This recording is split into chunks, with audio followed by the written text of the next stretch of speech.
اور ہر چیز مانیٹر ہوتی ہے، واٹس ایپ پر بات بھی نہیں ہو سکتی، تو اس کی کوئی لاجک میری سمجھ میں نہیں آتی کہ ایسا کیوں کیا گیا ہے۔ تو اس حوالے سے ظاہر ہے جو بہترین فارم ہے یا پلیٹ فارم ہے وہ تو حکومت پاکستان ہے، لیکن حکومت پاکستان جو ہے اس حوالے سے ان کی اسٹیٹمنٹ میں نے آپ کو پڑھ کے سنا دی، وہ اس چیز کو ڈینائی کر رہے ہیں اور یہ بھی نہیں بتا رہے ہیں کہ کتنے لوگ ڈپورٹ ہوئے، ان کے پاس فیکٹ اینڈ فگرز تو ہوں گے۔ بہتر تو یہ ہے کہ انٹروین کریں، اور اگر دنیا انٹروین کر رہی ہے، آواز اٹھا رہی ہے، ہیومن رائٹ واچ اس کی تحقیقات کر رہا ہے، تو ہمیں بھی کرنا چاہیے اور یہ معاملہ اٹھانا چاہیے، کیونکہ ملکوں کے درمیان جو تعلقات ہوتے ہیں وہ بائیلیٹرل ہوتے ہیں۔ تو ایران کی جنگ میں اب ہمارے یو اے کے ساتھ بڑے اچھے تعلقات ہیں، ہمارے پاکستانی وہاں کی معیشت چلاتے ہیں، کنسٹرکشن چلاتے ہیں، تو اگر اس طرح کوئی معاملہ ہے تو حکومت پاکستان کو بات کرنی چاہیے۔ اب آتے ہیں ڈونلڈ ٹرمپ کی اس متنازع ٹویٹ کی جانب جو انہوں نے پیر والے دن اپنے ٹروتھ سوشل پر جاری کیا ہے۔ اس میں مختصر بات تو یہ ہے کہ US President Donald Trump said on Monday that he asked Saudi Arabia, Qatar, Pakistan, Turkey, Egypt and Jordan to join Abraham Accord to normalize relations with Israel as he tries to negotiate an agreement to end the war with Iran۔ اس کا مطلب اردو میں یہ ہوا کہ امریکی صدر Donald Trump نے پیر کے روز کہا کہ انہوں نے سعودی عرب، قطر، پاکستان، ترکی اور مصر اور اردن سے کہا ہے کہ وہ اجتماعی طور پر ابراہیمی معاہدوں میں شامل ہوں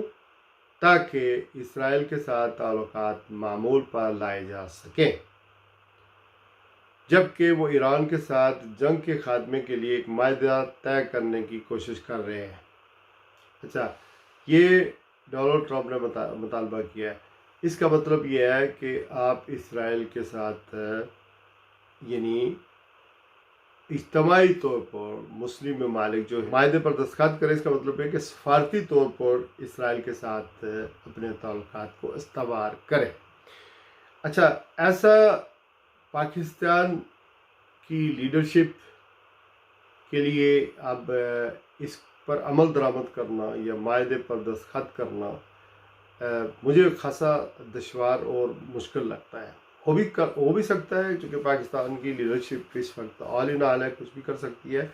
لیکن پبلک کے سینٹیمنٹ بہت زیادہ ہے۔ پاکستان نے اس تجویز کو باقاعدہ طور پر مسترد کر دیا ہے، جبکہ دیگر ممالک نے اب تک ٹرمپ کے اس مطالبے پر کوئی عوامی طور پر رد عمل ظاہر نہیں کیا، اور غزہ میں اسرائیلی فوج کی کارروائیوں کے باعث ان مسلم ممالک میں اسرائیل کے خلاف عوامی بد اعتمادی زیادہ ہونے کی وجہ سے مثبت جواب کا امکان کم نظر آتا ہے۔ یعنی پاکستان نے تو بالکل اس کو مسترد کر دیا یعنی عوامی سطح پر، لیکن دیگر جو ممالک ہیں جن کا نام میں نے لیا ہے انہوں نے ابھی تک اس کو باقاعدہ طور پر اس پر اپنا رد عمل نہیں دیا۔ اچھا، یہ تو بات ہوگی کہ ابراہیمی معاہدے پر دستخط کا مطلب یہ ہوا کہ آپ اسرائیل کے ساتھ اپنے تعلقات کو یعنی نارملائز کریں، سفارتی سطح پر استوار کریں، وہاں پر اپنی ایمبیسی کھولیں اور اسرائیل کا سفارتخانہ ریاض میں کھلے، سعودی عرب میں کھلے یا مصر کے اندر کھلے، تو اس کا مطلب یہ ہے کہ ہم وہاں جا سکیں اور وہ ہمارے یہاں آ سکیں، جا سکیں، یعنی بائیلیٹرلی تعلقات استوار کر سکیں۔ جبکہ پاکستان کا شروع دن سے یہ موقف رہا ہے کہ ہم اسرائیل کو اس وقت تک تسلیم نہیں کر سکتے جب تک فلسطین کے وہ علاقے جو اسرائیل نے آکوپائیڈ کیے ہوئے ہیں وہ دوبارہ یعنی کہ اسرائیل اس کو چھوڑے نہ اور فلسطین کی آزاد ریاست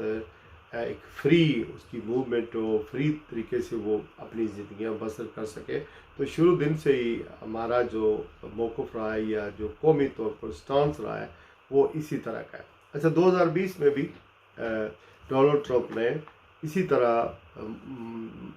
یہ زور دیا تھا، آپ کو یاد ہوگا کہ عمران خان صاحب نے بڑی کیٹیگریکلی پبلک جلسوں میں یہ کہا تھا کہ ہم اسرائیل کو تسلیم نہیں کریں گے، فلسطینیوں کی زمین پر قبضہ کر کے بیٹھا ہوا ہے، قبضہ جما کے بیٹھا ہوا ہے، تو ہم اس کو تسلیم نہیں کریں گے۔ لیکن اسی دوران اس وقت 2020 میں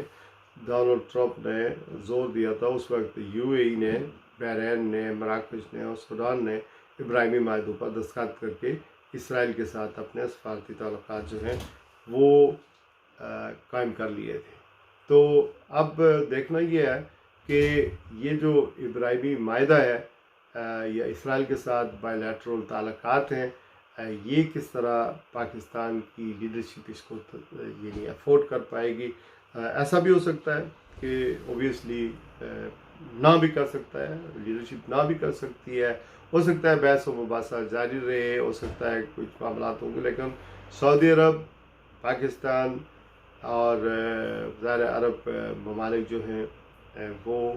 اب مجبور ہیں، چونکہ ڈونلڈ ٹرمپ کے ساتھ ان کا وہ اٹھنا بیٹھنا اور تعلقات ظاہر نارمل ہیں۔ تو اب دیکھتے ہیں کہ ہوتا کیا ہے۔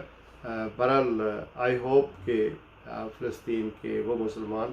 جو غزہ میں 75,000 سے زیادہ مارے گئے ہیں، آج بھی اسرائیل وہاں پر بمباری کر رہا ہے، آج بھی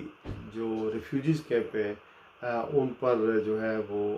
حملے کر رہا ہے۔ آپ نے دیکھا کہ وہاں جو ہوسٹیجز تھے ان کے ساتھ کیا کیا گیا، تو کم از کم مسلمان ممالک کو پاکستان سمیت آواز اٹھانی چاہیے کہ